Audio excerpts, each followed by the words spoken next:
This is what it sounds like when you're translating. This is what it sounds like when you're translating.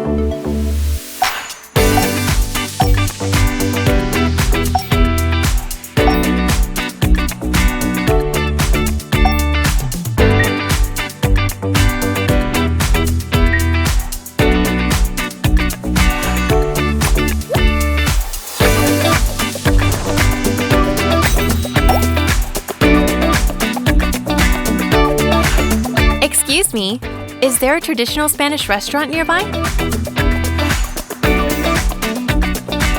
Disculpe, ¿hay algún restaurante español tradicional cerca?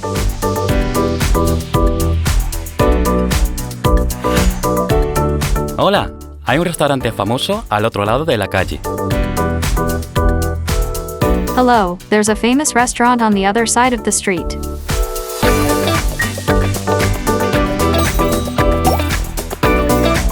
How long does it take on foot?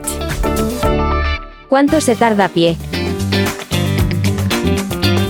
Unos 5 minutos. No olvides probar el plato estrella. About 5 minutes. Don't forget to try the signature dish.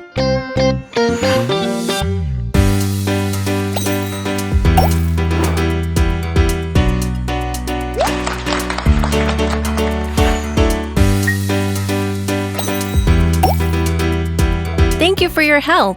I will try your recommendation. Gracias por su ayuda.